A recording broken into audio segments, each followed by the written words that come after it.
तो चलिए शुरू करते हैं आज की ये रोचक कहानी।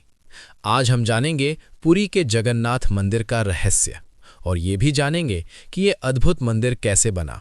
जगन्नाथ टेम्पल के जगन्नाथ धाम का इतिहास हजारों वर्ष पुराना माना जाता है, जो किंग इंद्रद्युम्न और नीलमाधवा की कथा से जुड़ा हुआ है।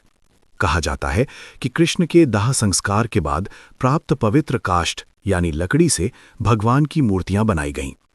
इस मंदिर से जुड़ी रहस्यमयी कथाएं, रथ यात्रा और काला पहाड़ के आक्रमण जैसी ऐतिहासिक घटनाएं इसे अत्यंत विशेष बनाती हैं। नीचे इसकी मुख्य कथा विस्तार से दी गई है। 1. सृष्टि की पौराणिक कथा, नीलमाधव उपाख्यान। राजा इंद्रद्युम्न और नीलमाधव।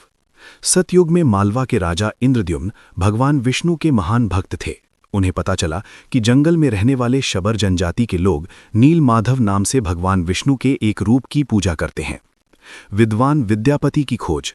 राजा ने अपने पुरोहित विद्यापति को नीलमाधव की खोज के लिए भेजा। खोज के दौरान विद्यापति ने शबर राज विश्वावसु की पुत्री ललिता से विवाह किया।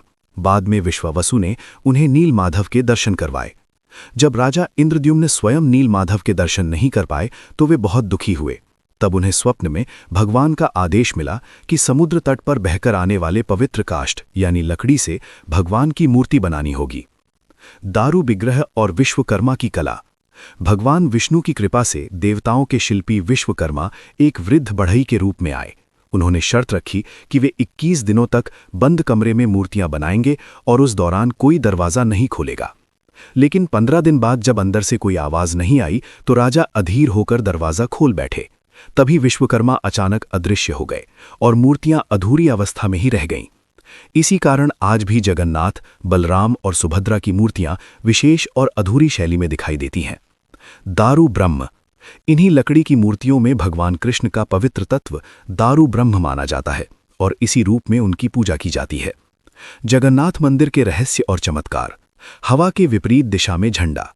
मंदिर के शिखर पर लगा झंडा हमेशा हवा की विपरीत दिशा में लहराता हुआ दिखाई देता है। सुदर्शन चक्र का रहस्य। मंदिर के शिखर पर लगा सुदर्शन चक्र पूरी शहर के किसी भी स्थान से देखने पर ऐसा लगता है कि वो आपकी ओर ही मुड़ा हुआ है। पक्षी और विमान। मंदिर के ऊपर से सामान्यतः कोई पक्षी या विमान उड़ता हुआ नहीं दिखाई देता। महाप्रसाद का चमत्कार।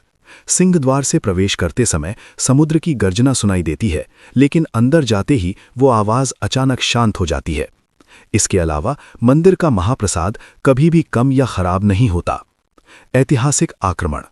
1568 ईस्वी में बंगाल के शासक सुलेमान खान कार्रानी के सेनापति काला पहाड़ ने पुरी के जगन्नाथ मंदिर पर आक्रमण किया।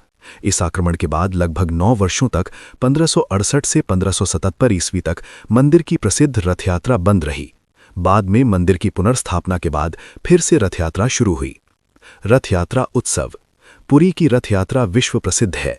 इसमें भगवान जगन्नाथ, बलराम और सुभद्रा विशाल रथों में विराजमान होकर नगर भ्रमण करते हैं। ये उत्सव हर वर्ष आषाढ़ महीने की शुक्ल पक्ष की द्वितीया तिथि को आयोजित किया जाता है। निष्कर्ष।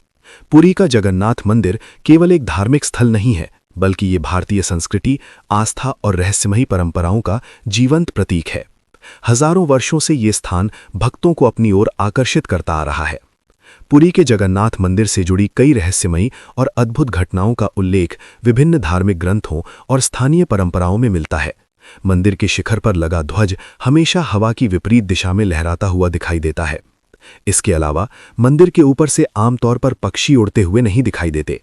सिंहद्वार के बाहर समुद्र की गर्जना सुनाई देती है, लेकिन मंदिर के अंदर प्रवेश करते ही वो आवाज अचानक शांत हो जाती है। इन सभी घटनाओं को भक्त भगवान जगन्नाथ की दिव्य शक्ति का प्रमाण मानते हैं। जगन्नाथ मंदिर के शिखर पर स्थापित पवित्र सुदर्शन चक्र एक विशेष रहस्य माना जाता है। कहा जाता है कि पुरी शहर के किसी भी स्थान से इस चक्र को देखने पर ऐसा प्रतीत होता है कि उसका मुख हमेशा देखने वाले व्यक्ति की ओर ही है। ये चक्र न केवल धार्मिक दृष्टि से बल्कि वास्तुकला और शिल्पकला की दृष्टि से भी एक अद्भुत उदाहरण माना जाता है।